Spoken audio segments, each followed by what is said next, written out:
नमस्कार। एमपी दिन भर आप देख रहे हैं और आपके साथ मैं हूं पुनीत। चलिए खबरों की करेंगे शुरुआत। और एमपी में गौरव दिवस पर आज आदिवासियों को बड़ी सौगात मिली है। आज से प्रदेश में पेसा एक्ट लागू हो गया। इस एक्ट से एमपी के आदिवासियों को जल, जंगल और जमीन का हक मिल गया है। मध्य प्रदेश में आज से आदिवासियों को जल, जंगल और जमीन का हक देने वाला कानून लागू हो चुका है। शहडोल में गौरव दिवस के मौके पर राष्ट्रपति द्रौपदी मुर्मू की मौजूदगी में पेसा एक्ट लागू किया गया। इस मौके पर राज्यपाल मंगूभाई पटेल ने राष्ट्रपति द्रौपदी मुर्मू को पेसा एक्ट की पहली कॉपी सौंपी। राज्य सरकार लंबे समय से इस कानून को लागू करने के काम में जुटी हुई थी। प्रदेश में पेसा एक्ट लागू होने के बाद आदिवासी समाज को बड़ा फायदा होगा। पेसा एक्ट के लागू होने के बाद अब स्थानीय संसाधनों पर जनजातीय समाज की पंचायतों के पास ज्यादा अधिकार होगा। सीएम शिवराज ने पेसा एक्ट लागू होने के बाद कहा कि अब आदिवासियों के साथ छल नहीं होगा, क्योंकि पेशा कानून को और सशक्त बनाने के लिए नए पेशा के नियम लागू किए जा रहे हैं। ये पेशा कानून किसी के खिलाफ नहीं है। ये नवासी आदिवासी ब्लॉक में लागू होगा, ये शहरों में नहीं, गांव में लागू होगा। सामाजिक समरसता के साथ पेशा कानून के नियम हम लागू कर रहे हैं। वहीं राष्ट्रपति द्रौपदी मुर्मू ने पेसा कानून लागू करने पर एमपी की तारीफ की। इस आयोजन के लिए मैं राज्य सरकार को विशेष रूप से राज्यपाल महोदय और मुख्यमंत्री महोदय को धन्यवाद देती हूँ। मध्य प्रदेश के चंबल, मालवा, बुंदेलखंड, बाघेलखंड और महाकौशल इन सभी क्षेत्रों की सांस्कृतिक विरासत को समृद्ध बनाने में जनजातीय समुदाय का महत्वपूर्ण योगदान है। प्रदेश में पेसा एक्ट लागू होने के बाद अब इस एक्ट को लेकर श्रेय की सियासत शुरू हो चुकी है। नेता प्रतिपक्ष गोविंद सिंह का कहना है कि साल 1996 में तत्कालीन दिग्विजय सिंह की सरकार ने एमपी में पेसा एक्ट लागू किया था। अब इस एक्ट को लेकर बीजेपी सरकार श्रेय लेने की कोशिश कर रही है।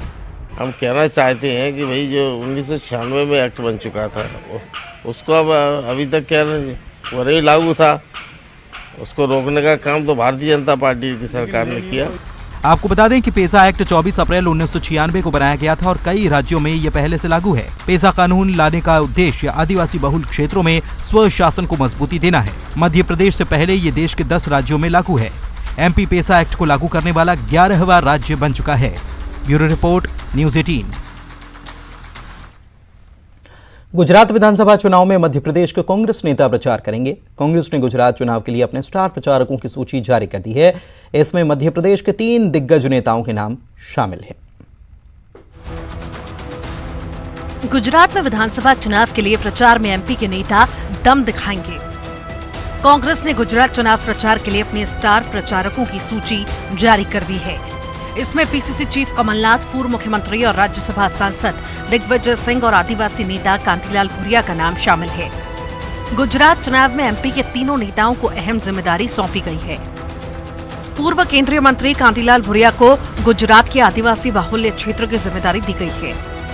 यहां आदिवासी वोट बैंक को कांग्रेस के पक्ष में करने के लिए कांतिलाल भूरिया चुनाव प्रचार करेंगे, तो वहीं कमलनाथ और दिग्विजय सिंह कांग्रेस उम्मीदवारों के लिए वोट मांगेंगे।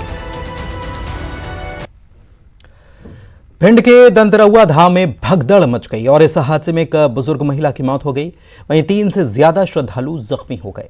यहां पर बागेश्वर धाम के धीरेन्द्र शास्त्री का दरबार लगा था।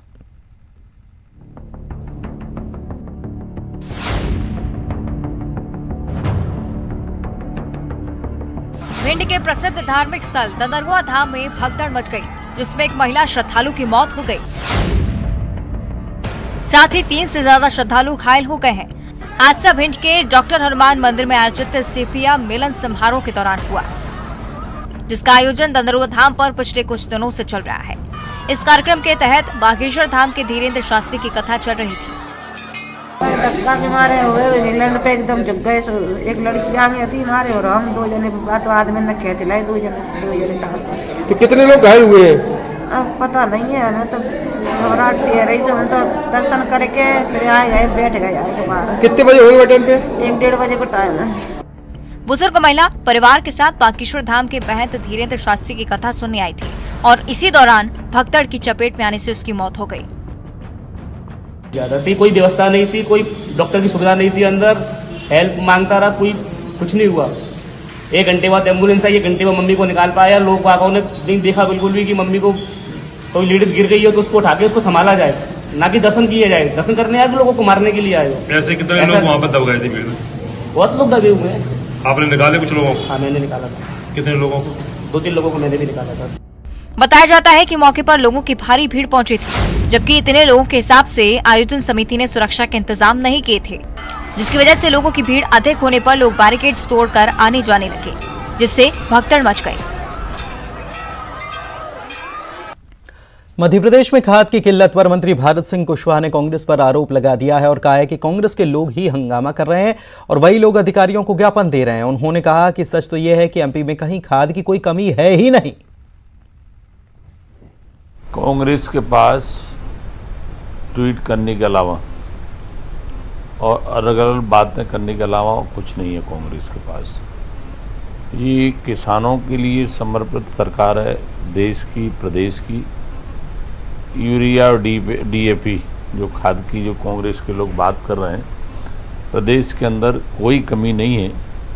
ये लोग खुद किसानों से नहीं, जो इनके कार्यकर्ता हैं उनको उकसाकर उनसे ज्ञापन दिलवाना, वैसे चिल्ला चोट कराना, ये कांग्रेस की फितरत में है।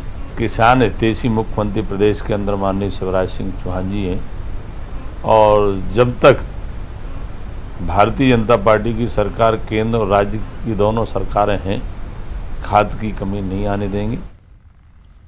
इंदौर में पूर्व सीएम और राज्यसभा सांसद दिग्विजय सिंह का कांग्रेस में तोड़फोड़ की हलचल को लेकर बयान आया और उन्होंने कहा कि कांग्रेस के जो विधायक बिकाऊ थे वो बिक गए, जो टिकाऊ हैं वो टिके हुए हैं।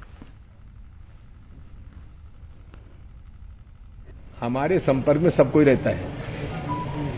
जो बिकाऊ थे बिक गए, जो टिकाऊ हुए टिके हुए।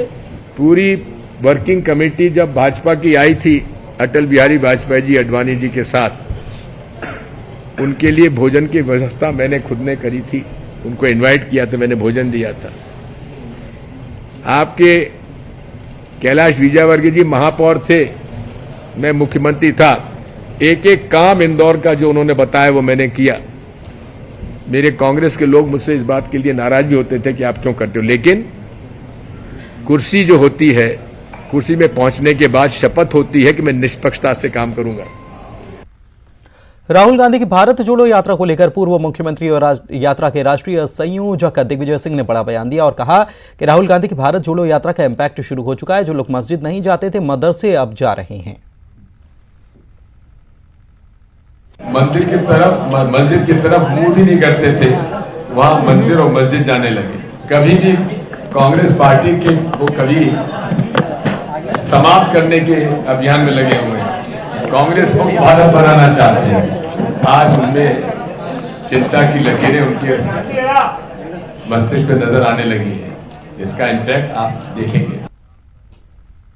बीजेपी के महासचिव कैलाश विजयवर्गीय ने एक बार फिर से राहुल गांधी को निशाने पर लिया और कहा है कि राहुल गांधी को जब जो काम करना चाहिए वो तब कर नहीं पाते, इसलिए कुंवारे रह गए। कैलाश विजयवर्गीय शाहजहांपुर के दौरे पर थे, जहां मीडिया से बात करते हुए उन्होंने कहा कि राहुल गांधी को न गंभीरता से हम लेते हैं, न देश जब राजनीति में आए तब उन्हें भारत दर्शन करना था, अब इतने सालों के बाद भारत दर्शन करने निकले हैं। तो बहुत लाइट में लेते हैं राहुल गांधी में, क्या सभी लोग, पूरा देश उनको कोई गंभीरता से लेता नहीं, हम भी कोई गंभीरता से नहीं लेते, क्योंकि जिस समय जो काम करना चाहिए ना वो कभी राहुल गांधी ने काम ही नहीं। जब राजनीति में आए थे, जब भारत दर्शन करना था, इतने साल हो गए, उसके बाद भारत दर्शन करने चाहिए, तो इसीलिए कुमार रहे। 2023 से पहले सत्ता में मौजूद मंत्री और विधायकों के सियासी स्टंट देखने को मिल रहे हैं। इस कड़ी में ग्वालियर में सूबे के ऊर्जा मंत्री प्रद्युम्न सिंह तोमर विधानसभा क्षेत्र के सिविल डिस्पेंसरी में रात गुजारते नजर आए। अस्पताल में भर्ती मरीजों को अपने हाथों से चाय पिलाई, बुजुर्ग महिला मरीजों के हाथ पैर दबाए। उन्होंने सिविल डिस्पेंसरी में मोतियाबिंद का शिविर लगाया था, जिसमें महिलाओं और पुरुषों ने ऑपरेशन करवाया। बड़े वो खुशी और प्रफुल्लित हैं कि बेटा हमारी आंखों के ऑपरेशन अच्छे हो गए हैं। मैं यह सेवक प्रद्युम्न सिंह तोमर सभी सम्मानी साथियों से अनुरोध करना चाहता है, अपने देवतुल्य साथियों से अनुरोध करना चाहता है कि ये शिविर 14 तारीख से 24 तारीख तक सिविल हॉस्पिटल ग्वालियर में लगाया जा रहा है, जिसमें निःशुल्क नेत्रों का ऑपरेशन होगा और उसमें आप लोग भी इस कार्यक्रम में शामिल होकर जो जिनकी आंखों में तकलीफ है लाभ उठाएं। ग्वालियर में किशोर का पिस्टल लहराते हुए वीडियो वायरल हो गया। ये वीडियो कहां का है, पिस्टल लहराने वाला लड़का कौन है, इसको लेकर पुलिस जांच करने में जुटी हुई है। खास बात यह है कि पिस्टल लहराने वाला लड़का वीडियो में नाबालिग और स्कूली छात्र नजर आ रहा है। पुलिस का कहना है कि साइबर सेल को मामले की जांच का जिम्मा सौंप दिया गया है।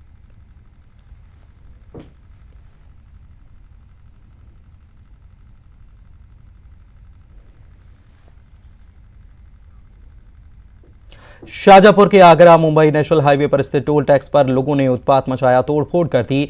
गाड़ी निकालने की बात को लेकर विवाद हुआ था। एकजुट होकर लोग हाथों में लाठी डंडे लेकर पहुंचे और टोल टैक्स ऑफिस के शीशे, गमले, कंप्यूटर, लैपटॉप दरवाजे तक तोड़ दिए। इस दौरान टोल कर्मचारियों को चोटें आई हैं। घटना की जानकारी मिलते ही मक्सी और शाजापुर से पुलिस के आला अधिकारी और बड़ी संख्या में पुलिस बल पहुंचा, लेकिन टोल टैक्स प्रबंधन ने मामले की शिकायत पुलिस में दर्ज नहीं कराई।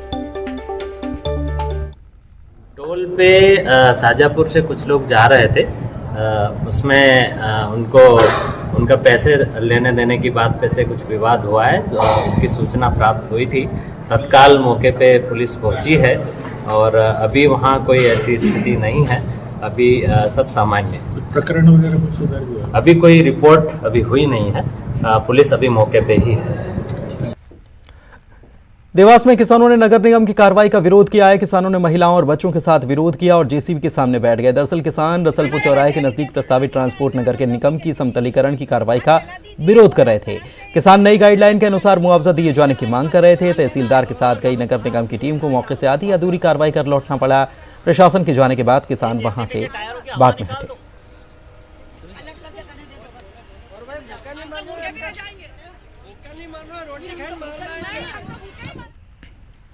इधर बड़वानी के सेंधवा में मंडी में अपनी फसल बेचने आए किसानों का गुस्सा फूट पड़ा। सेंधवा खेतिया स्टेट हाईवे पर उन्होंने जाम लगा दिया। दरअसल मंडी में व्यापारियों की जांच के कारण ऑनलाइन पोर्टल प्रशासन ने बंद कराया था। इसके कारण मंडी में व्यापारी खरीदी नहीं कर रहे थे और किसानों को इंतजार करना पड़ा, लेकिन इसके बाद किसान भड़क गए और जाम लगा दिया। कुछ देर बाद अधिकारियों के समझाने पर किसान माने और जाम खुल पाया। जांच हुई थी अभी पिछले दिनों में व्यापारी फर्मों की। कितनी फर्मों की हुई थी? लगभग 14 फर्में हैं जी। तो उनकी जांच अभी चल रही है। तब तक उस फर्म का हमने अभी निकासी कृषि उपज का जो है अनुज्ञा पत्र है वो अभी होल्ड किया है। उसको लेकर व्यापारी थोड़ा सा उस चीज़ को विरोध कर रहे हैं, तो उसके कारण आज नीलाम नहीं किया। उसको लेकर किसानों ने इधर हरदा में नहर का पानी नहीं मिलने से किसान नाराज हैं और कांग्रेस नेताओं के साथ इंदौर बैतूल राष्ट्रीय राजमार्ग के पास तलाई टप्पर पर उन्होंने चक्का जाम किया। खबर मिलते ही अधिकारी गए और किसानों को जल्द समस्या सुलझाने का आश्वासन देकर जाम को खत्म कराया गया। इस दौरान आवागमन बाधित था। नहरों में पानी आने के 10 दिन के बाद भी टेल क्षेत्र में सिंचाई के लिए पानी नहीं पहुंचा है। पानी नहीं मिलने से कई किसानों की बोनी खराब हो रही है। उन्होंने सिंचाई विभाग से जल्द सिंचाई का पानी दिए जाने की मांग रखी है।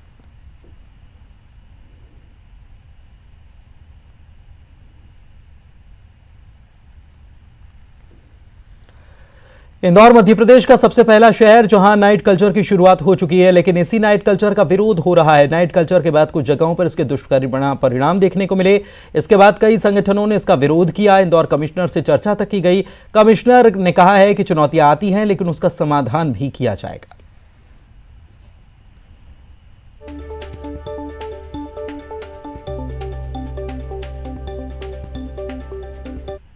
कमिश्नर से बात हुई है, हमने कहा है कि इसको पूरी ध्यान रखा जाए कि इस प्रकार की घटनाएं नहीं हो जिसके कारण इंदौर की बदनामी हो। नहीं, अगर कुछ ऐसी घटना हुई तो समीक्षा करेंगे, लेकिन हमने कहा ना 24 आवर वर्किंग उनके लिए होना चाहिए जो आवश्यक है, लेकिन उसके साथ साथ इस प्रकार की जो घटना है उसको रोकने के लिए जो भी आवश्यक कदम होंगे करना चाहिए। जो इस तरह की व्यवस्था लागू है और जब व्यवस्था जब आप पूरे रात भर शहर को खोलते हैं तो उससे जुड़ी कई चुनौतियां भी आपके सामने होती हैं, जैसे कि कई बार दुकानों पर कई बार भीड़ हो जाती है, कई बार उसकी आड़ में असामाजिक तत्व बाहर आना शुरू हो जाते हैं। इसलिए पुलिस की चुनौतियां बढ़ती हैं। उन चुनौतियों के मद्देनजर पुलिस ने तैयारियां की हैं, पुलिस की गश्त भी बढ़ाई गई है, लेकिन इस तरह की गतिशीलता बनी रहे ताकि कोई असामाजिक तत्व इन सुविधाओं का फायदा न उठा पाए और पुलिस का लगातार अपराधों पर अंकुश बना रहे। श्योपुर की मोर टुंगरी नदी में के किनारे खुलेआम डायनामाइट लगाकर दिन भर ब्लास्टिंग कर अवैध खनन जारी है। सुबह से लेकर देर शाम तक यहां ब्लास्टिंग शहर भर में सुनाई देती है, लेकिन शायद जिम्मेदारों के कानों तक पहुंच पाती होगी। मोती टुंगरी नदी में एक भी वैध पत्थर खदान की लीज नहीं है, लेकिन अवैध पत्थर खदानें खुलेआम संचालित हो रही हैं। नदी के पास स्कूल और छात्रावासों की बिल्डिंग में दरार तक आ चुकी है।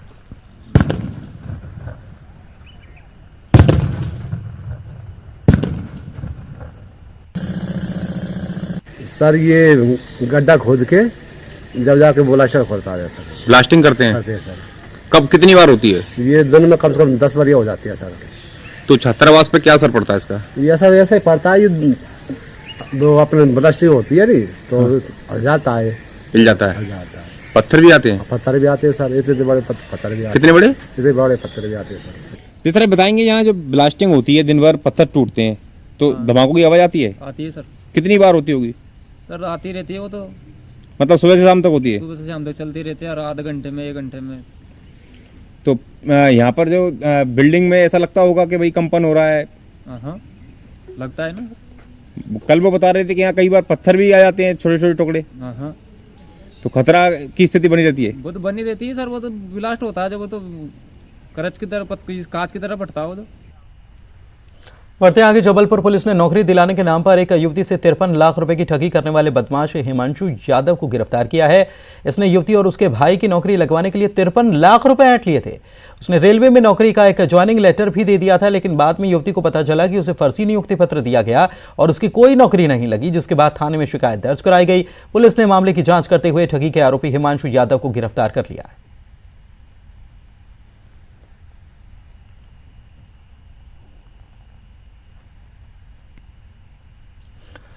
सतना में मुआवजे की मांग को लेकर 6 किसान हाईटेंशन लाइट के टावर पर चढ़कर प्रदर्शन कर रहे हैं। पिथौरा गांव में किसान बाकायदा चारपाई के साथ यहां चढ़े हैं और वहां फंसाकर उस पर बैठ भी गए हैं। किसानों की माने तो जब तक उन्हें मुआवजा नहीं मिलेगा वो नीचे उतरने वाले नहीं हैं। उनकी माने तो पिछले 10 सालों से मुआवजे की मांग कर रहे हैं। हाईकोर्ट का दरवाजा तक खटखटाया गया, लेकिन कोर्ट से मुआवजे की दर भी निर्धारित हो गई और अब तक मुआवजा नहीं मिला। जान जोखिम में डालकर हाई टेंशन लाइन के टावर पर चढ़े किसानों ने टावर से कूदकर खुदकुशी तक की चेतावनी दे रखी है। मेरी कोई सुनाई नहीं है। 12 लाख दर की टावर का, 3000 रुपये मीटर की दर से तार का, इतना मैं सुना बांटा बीटा हर तक में, पर मेरे यहाँ कोई 1 रुपये भी नहीं दिया। मैं ईटा पारने चला गया, जबर फेल निकाल के चले गए कि मैं टावर गाड़ जाने दो, तार खींच जाने दो, तब मैं इकट्ठा दूंगा। अब आप कब तक चढ़े रहेंगे टावर? आज तक नहीं दिए हैं। अब आप कब तक चढ़े रहेंगे टावर? जब तक मेरा निराकरणी नहीं होगा तब तक मैं उतरूंगा नहीं, चाहे जान मैं यहाँ से कूद के दे दूंगा। बढ़ते आगे, मंदसौर में अतिक्रमण के खिलाफ फिर से प्रशासन ने बुलडोजर वाली कार्रवाई की है। भूमाफियाओं ने मंदसौर से गरुड़ जाने वाले हाईवे के पास शासकीय नाले पर करोड़ों रुपए की जमीन पर अतिक्रमण किया था और शॉपिंग कॉम्प्लेक्स बनाने तक की तैयारी थी। शॉपिंग कॉम्प्लेक्स का बेसमेंट तैयार हो चुका था, लेकिन कार्रवाई कर करोड़ों रुपए की सरकारी जमीन को अतिक्रमण मुक्त कराया गया।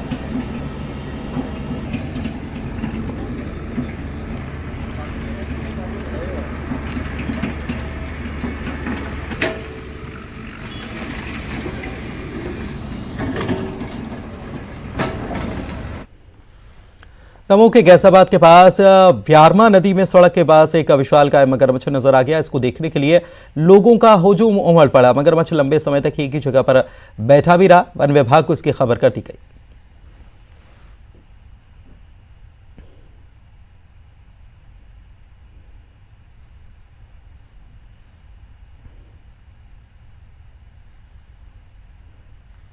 मंडला जिले में 2 दिनों से जनजातीय गौरव दिवस बड़ी ही धूमधाम के साथ मनाया जा रहा है।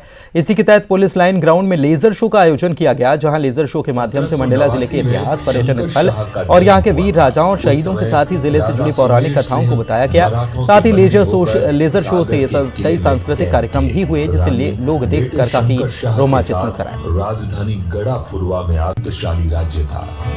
राजा शंकर शाह के पिता का नाम राजा सुमेर शाह था। 1789 में शंकर शाह का जन्म हुआ था। उस समय राजा सुमेर सिंह मराठों के बंदी होकर सागर के किले में कैद थे। रानी बेटे शंकर शाह के साथ राजधानी गढ़ापुरवा में आकर रहने लगी। दादा पुलस्त्य मुनि को पता चली तो उन्होंने सहस्त्रार्जुन से रावण को छोड़ने के लिए निवेदन किया। सहस्त्रबाहु ने रावण को छोड़ दिया और मित्रता कर ली। एक पौराणिक कथा अनुसार किसी समय सहस्त्रार्जुन माहिष्मति के मार्ग से जा रहे थे, तभी भगवान के अवतार परशुराम युद्ध की मंशा से उनके समीप आ पहुँचे। सहस्त्रबाहु ने देखा कि परशुराम उनसे युद्ध करने आ रहे हैं, तो उनका सामना करने के लिए अपनी सेनाएं खड़ी कर दी। परशुराम ने अकेले ही सहस्त्रबाहु की पूरी सेना का सफाया कर दिया और अंत में स्वयं सहस्त्रबाहु परशुराम से युद्ध करने के लिए आया। परशुराम ने उसके 1000 भुजाओं को अपने फरसे से काटकर सहस्त्रबाहु अर्जुन का वध कर दिया। इस घटना का प्रतिशोध लेने के लिए सहस्त्रबाहु अर्जुन के पुत्रों ने बाद में ऋषि जमदग्नि का वध कर दिया। अपने निर्दोष पिता की हत्या से क्रोधित होकर परशुराम ने 21 बार पृथ्वी को क्षत्रियों से विहीन कर दिया था। मंडला का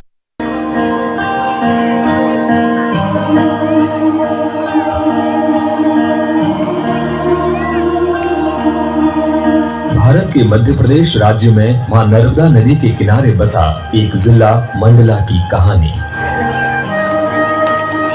आज के इस लेजर शो के माध्यम से हम आपको बताएंगे अलौकिक शक्तियों के साथ भगवान श्री परशुराम और सहस्त्रबाहु अर्जुन का युद्ध, शौर्य और वीरता से परिपूर्ण पिता पुत्र शंकर शाह और रघुनाथ शाह की गाथाएं, रानी दुर्गावती और अवंतीबाई की कथाएं और साथ ही सभी देश प्रेमियों का स्मरण कराते हुए हम पहुंचेंगे कान्हा नेशनल पार्क।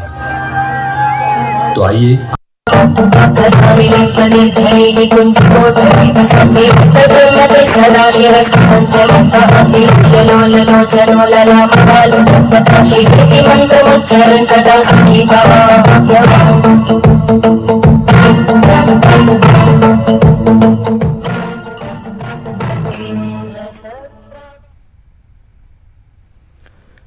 बालोद जिले के जगन्नाथपुर साकरा में नदी की प्रतिमा के पानी पीने का वीडियो वायरल हो रहा है और वीडियो सोमवार का बताया जा रहा है, जिसमें लोग शिव मंदिर में पूजा करने पहुंचे, जहां शिव जी के भक्त संगमरमर की बनी नंदी की प्रतिमा के मुंह पर चम्मच से पानी पिलाने लगे और पानी धीरे धीरे कर गायब होने लगा। कई लोग इसे चमत्कार बता रहे हैं, कई लोग अफवाह बता रहे हैं।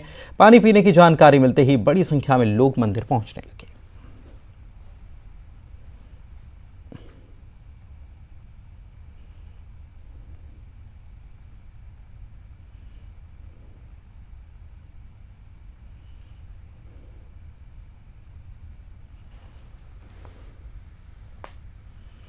तो मंदिरों में भक्तों की भीड़ उमड़ने लगी और कई बार कुछ घटनाएं ऐसी होती हैं जिसे लोग चमत्कार मान लेते हैं और चमत्कार मानकर लोग दौड़े चले आते हैं। यहाँ पर भी यही नज़र आया। अब लोगों की आस्था इसमें है, विज्ञान इसके पीछे क्या है हालांकि अभी साफ नहीं हो पाया, लेकिन लोग इसे आस्था और चमत्कार को आस्था का रूप दे रहे हैं और बड़ी संख्या में लोग यहाँ पर नंदी को पानी पिलाने के लिए पहुँचने लगे हैं।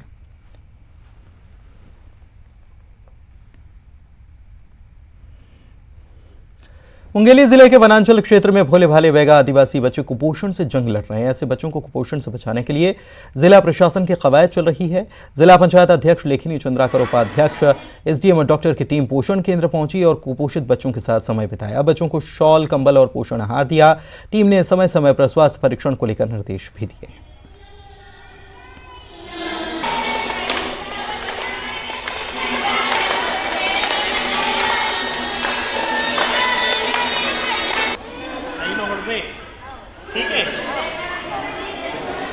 प्रति बच्चे 50 रुपए हम लोग प्रोत्साहन राशि करते हैं और 2 महीने में 4 फॉलोअप करते हैं। इसी के साथ इस बुलेटिन में इतना ही। नमस्कार।